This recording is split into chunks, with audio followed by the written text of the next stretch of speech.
Alright, welcome back, crafters. Like I said, we're going to be exploring my new forever world. Got up high in the trees here so you can see. This is the very first house I made just to survive the first night. And as you can see, we got a few things in areas going, different trees. If we need materials, another house, and I'll show you that side later. We got the animals, a barn, stables. This right here is gonna be a 4 quadrant space with a house, sleeping quarters, uh, another area for smelting, crafting, etc. And then the back 2 areas will be for something else. I haven't quite figured it out yet, but if you guys want to let me know in the comments some good ideas that we can put there, that'll be awesome. Also back here is the bee farm. We can look at that a little bit more closely. Obviously, we got the wheat farm, and that is a project we are currently working on. You can see there's a lot of grass around here, but you can also see I'm starting to do a textured pathway surrounding the wheat farm. We also have a small little boat area right here, bamboo storage unit. Down here we got cactus farm, and like I said, the animals. This little setup right next to the wheat farm is where I throw my leftover seeds so I can get bone meal. This is a pretty good working cobblestone generator. We got a watchtower. The roof is not finished yet. I have many plans for this world, and this is in a very small area so far. There's a huge cave mine right there, and you can actually see out in the distance the very beginnings of a wall that I'm planning on building up to the mine, where I'm going to build a mining encampment and some nice paths going into the caves over there. Wall will stretch up over, and then I have my nether portal right here. I will be doing a rebuild of the nether portal, making it look cooler, and continuing this path along here so we can have 100% access around the border of our base. All right, well, I think what we'll do is I think we have a little exploring to do. Mainly because I need more materials, iron specifically. So, yes, I like getting diamonds and all that, but when I'm doing my day-to-day projects, I like to use iron tools mainly because they break fast enough for me unless I'm doing massive projects, and then I'm not wasting my diamonds. So you see what's going on here? The path, you can go down, collect the bone meal, normal redstone, automatic wheat button, etc. And this path will go all the way up and around eventually. Alright, we're gonna go sleep, and then we shall get into an adventure. How did you get out, little guy? Very peculiar. Well, I guess I'll let you run around. Maybe some critter will get you, or maybe not. Oh yeah, one of my dogs ran away. So this is one of them. We don't have a name yet, but we have name tags. So if you guys want to comment some cool names down below for our dog, and we will be getting more animals. We also have our black cat around here named Felix. Ah, yes. Well, the name tag's not on here, but I've named him Felix. We'll get more cats, and you guys can help me name them. Oh, this guy needs a name. He kind of guards my little area here. This whole thing is going to be completely torn down and redone. This was literally just a basic so I could survive a few first nights here. And yeah, we're done with that here. So, all right, let's get to it.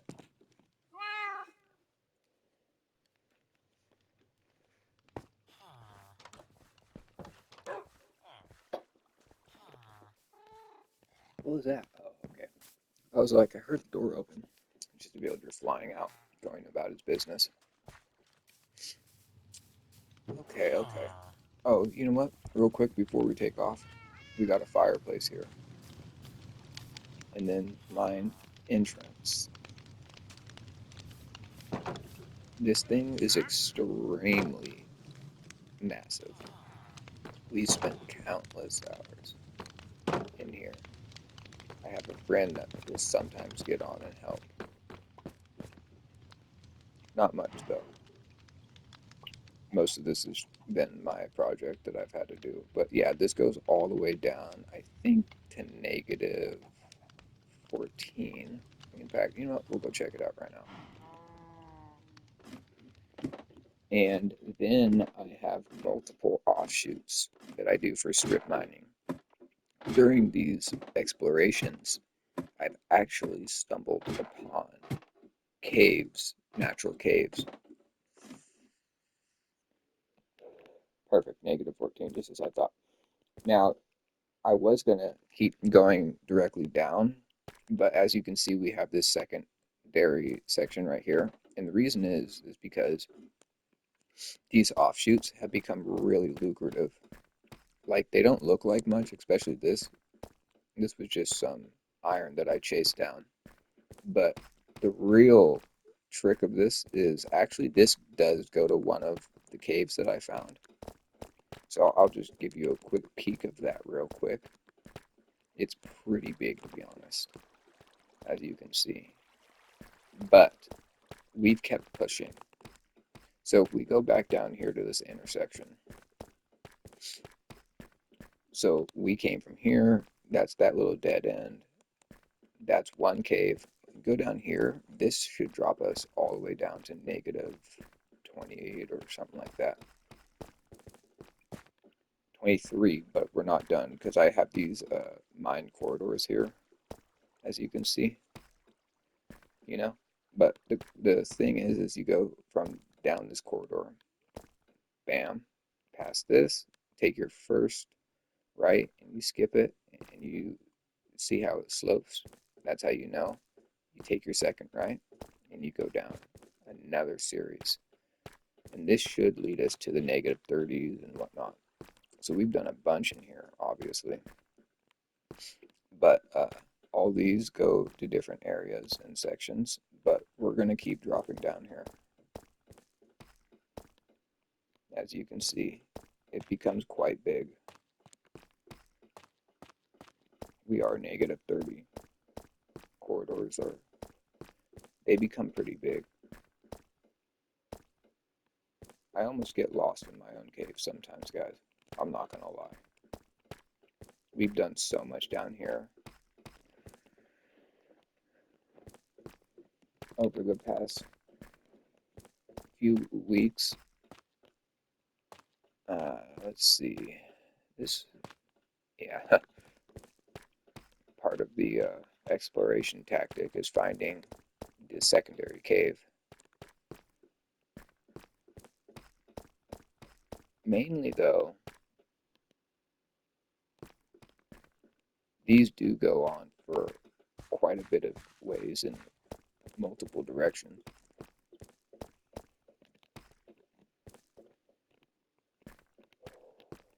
So, obviously, you can see how much we've done.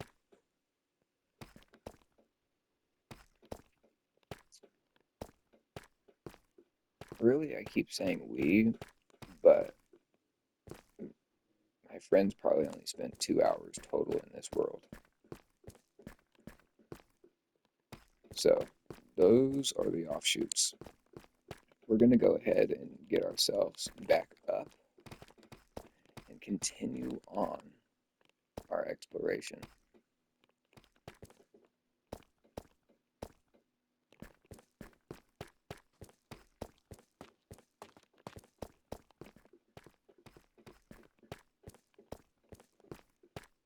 series of events. I did place this flower right here, so I know to just go up from here. Like I said, those get very confusing very quickly, and I need to get down there and label, do some signage so I can navigate efficiently.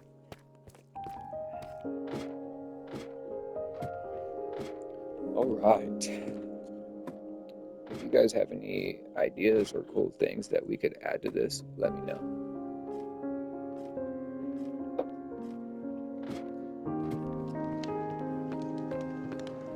All right. Also got a little storage. Just aesthetics, trying to make it look a little nicer. So it's not just a hole in the cliff. Oh, I think since this technically is supposed to be the world tour for my new survival world. So what we might do is make this episode 1 and make episode 2 exploration. So this is my little fishing dock. Shout out to Disruptive Builds. I got the main idea from him and made some tweaks, and I think I'm gonna do a few more of my own here. This is obviously not finished. So now what I'm gonna do is show you the bee farm, also show you the 4th quadrant that I've been doing. Dig all this out. This did take some time, not gonna lie. This was a 3 or 4 hour project. And you can see I'm doing texturing in the hallways, and I think the idea is, okay, this is the room area where I'm gonna have a bed and furnishings that you would have in a nice bedroom. I want this floor to continue in here. And like I said, secondary will be crafting, cooking, smelting, etc. area. So I think I'll do the floor the same in here as I've been doing out there. But now we come to the last 2 quadrants. And the question is what do we want to do in here? I haven't quite figured it out. I do have some ideas, but I'm not sure. So if you guys want to definitely help with throw ideas around, by all means. Alright, bee farm right up here. Now, we did have a series of tragic events lately. Been trying to collect the honey properly without them getting mad. So you can even see I dug down 2 blocks, put a campfire and a trapdoor, and I was like, okay, that should do it. The smoke and from the campfire should make them hostile, and the trapdoor should make it so they don't land on the fire and burn themselves. But the 2 times that I collected honey out of there, they were still mad and they all stung me. I managed to keep 1 in here without stinging me. And obviously, if you don't know by now, if a bee stings you, they will die. So I've had a few journeys way up in the yonder to collect more bees. I do have another beehive that randomly generated in the oak forest. I showed you where the trees farm is over there. So as a last case scenario, I can kind of maybe lead the bee from his hive over there over to here, and I can breed them with this guy. I do like to kind of keep that bee in the tree area there for emergency situations. So maybe what we'll do is on our exploration, we will look and see if we can't find ourselves another bee colony or hive that's, not too far away, where we can bring back and get this bad boy up and running again. Okay, we did have a little bit of time as this weed is growing. I kind of want to show you guys how it operates and all that good stuff. So I think I will go back. It's not thundering, so I don't think I can actually sleep. Okay, well, maybe what we'll do is see if we can't sleep anyway and just pass this storm away. Okay, cool. I want to show you guys the wheat harvesting, but I don't want it to be raining.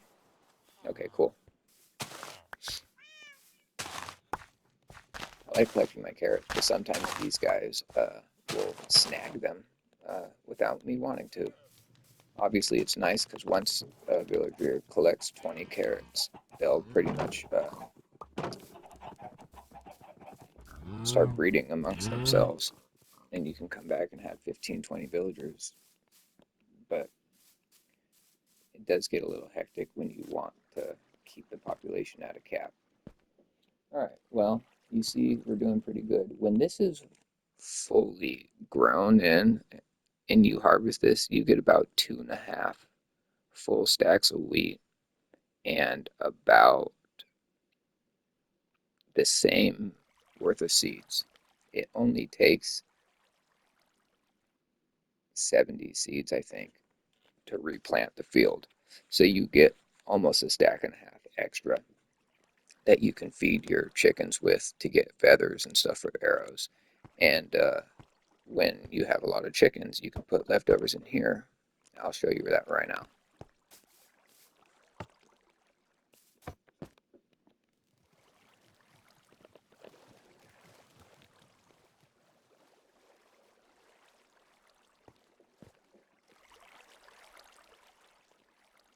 All right. And if we click this off and we go over here, we can literally watch it fill up. So we're getting seeds. And it actually is pretty quick, to be honest, which is kind of nice. So I'm going to put a stack of seeds down right here, and I'm going to go ahead and collect 64, and we're going to go ahead and start lacing this back up.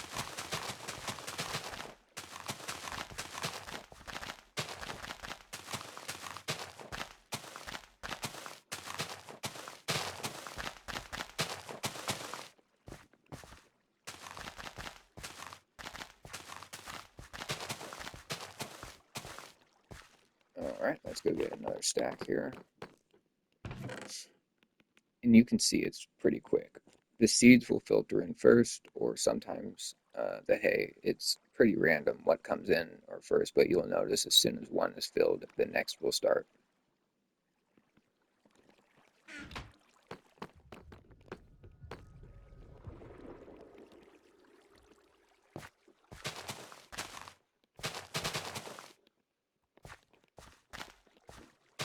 Now, I will say if you jump on the dirt too hard, it'll make that certain spot of soil not tilled anymore, so you'll need to get your hoe out and re-till it. Not that big a deal, but it's something to keep in mind. And we'll go get one last set, and not only that, we're also going to pick up our hoe, so that way we can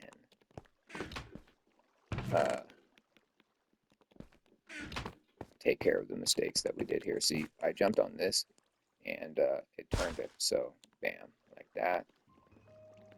Throw the seeds back down here, and we're back in business.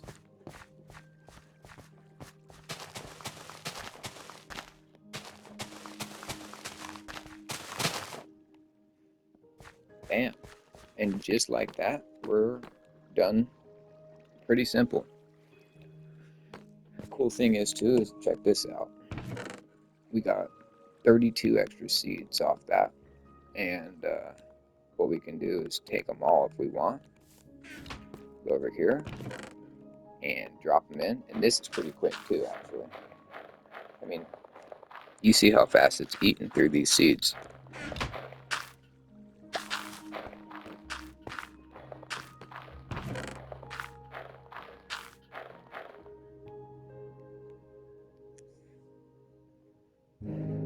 Not bad, not bad. And yeah, then obviously you can see how much hay we're getting, which is really useful for bread, you know. So whatever you guys want to use a wheat farm that's automatic like this to get you guys more materials quickly. Cool thing about this is it doesn't have to be wheat. You can do this with any vegetable that you plant here. So keep that in mind. I don't know if I showed you guys the horse stables in too much detail, but you can see it here. I need to do aesthetics, make it look more used. I have hay bales that I'm going to scatter around, some other materials as well. And you know what I need to show you guys? Obviously, I smelt stuff always. Everybody's always smelting stuff. And fuel sources, as everyone knows, can become expensive when you're using coal. But if you use lava and you set up a sustainable lava source, then you have infinite fuel essentially. You just grab your empty bucket, you come up to one of these cauldrons, and you collect it. Obviously, this cauldron is empty, but with a set of smooth stone and dripstone, you can see the lava slowly drips through and in. Over a matter of 15-20 minutes, that should become full. You can see I have a lava bed up here, which continuously feeds the dripstone into the cauldrons. And this keeps my fuel source cost low, but super efficient. And just like that, I believe a lava bucket will smelt 120 items, give or take. So super helpful. All right, I think another good thing to let you guys know about are, okay, first things first, this was meant to be a secondary home or the enchanting area. I have a few villagers that are in here that have really good enchantments and deals, I should say, not enchantments, but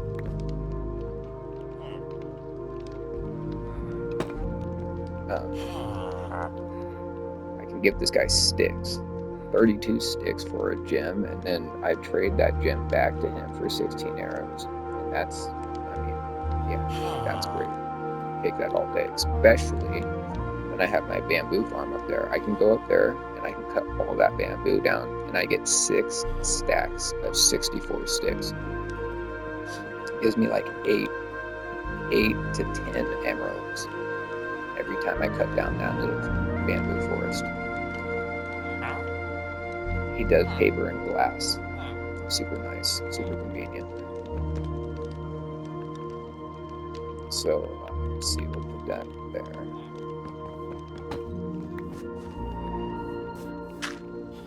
Yeah, so if you guys want to help me think of ideas to make this area better, that'd be cool.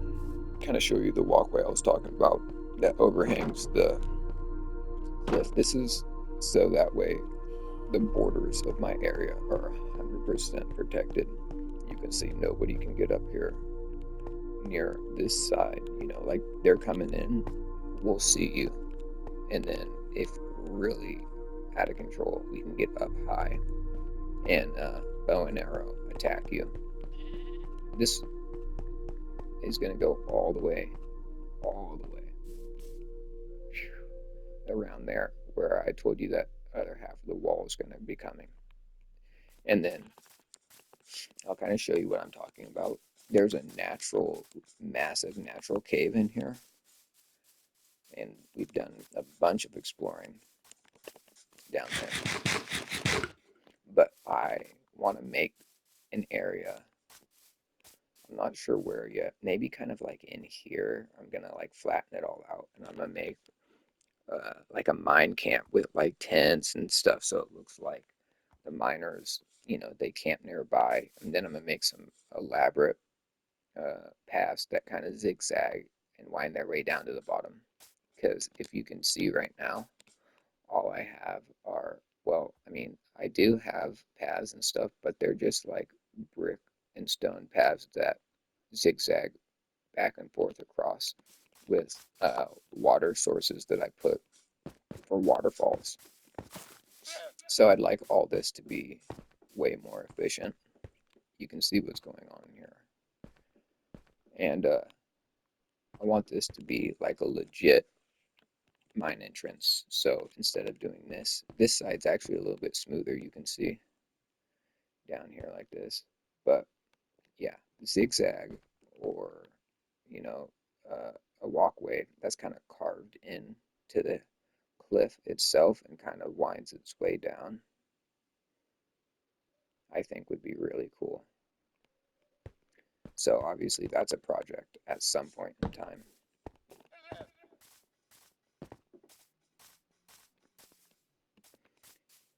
Yeah, this is Mr. Llama. For some reason, uh, there's a 2 block hole right here, and he has been stuck there for a good amount of time now.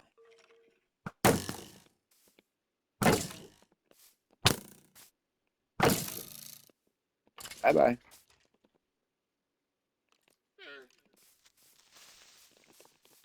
Oh, I heard a creeper. Yep, just what I thought.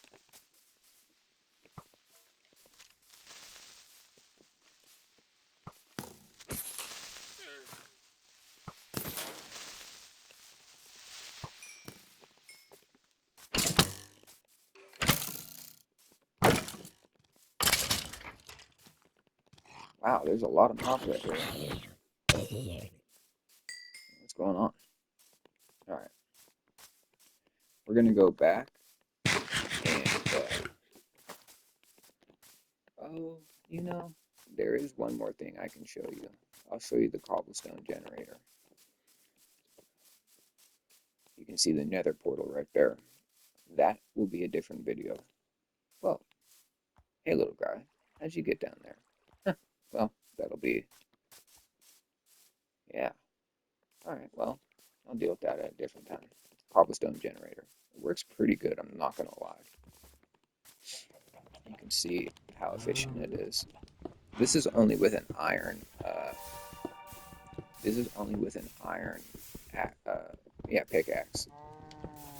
So you could just do this for a little bit. You know, I, I don't know exactly. I haven't actually timed how many you get per minute, but maybe I'll do that in a video coming here soon. But you can see we did that for maybe 15 seconds, and I collected 5, and it's not any of these because I already have them filled up. So you know what? We'll just go ahead and do it so you guys can see. So we got 17, 33. Okay, the cool thing is I only run this for 5 minutes max at a time right now, and that's how much I've collected, so it does work. I don't usually get stuff in the back one, mainly because I don't have unbreaking or efficiency on my pickaxe, so I don't break as many blocks per one. Okay, but we're gonna go ahead and I'm gonna set a I'm gonna set a 30-second timer on my phone, and when it is over, we'll see how much stone we collected. So I think the way I'm going to do this is I'm going to take the stone from this back one here, and I'm going to make sure that all of these are maxed out. So we have a brand new row that we'll be starting. Okay, so I'll just take that and put it in the very back one. So we know that the third one has 44. And these two will be starting a brand new one. Okay. So let's get everything set up here, and okay, let's go ahead and start. 3, 2, 1.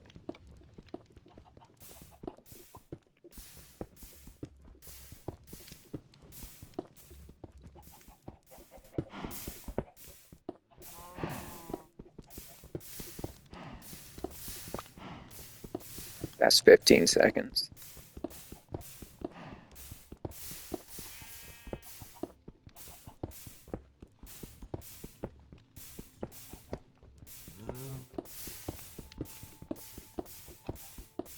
And there it is. Okay, so we can kind of scoot up here and collect the excess that fell out the sides. And let's see. So I got 8. Those are just the ones that popped out the side. But let's check this one. So we got 23 in here plus the 8 that fell out. So we got 31 in chest 1, 9 in chest 2, and 0 in chest 3. So you get, let's see here, you get about 40 cobblestone per 30 seconds with just a basic iron axe, about 80 to 100 every minute. Not bad, not bad. Very efficient if you don't want to be running around your island looking for stone.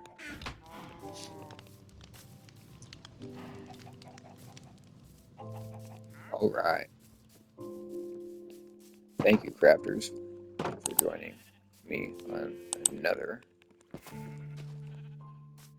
fun one. I look forward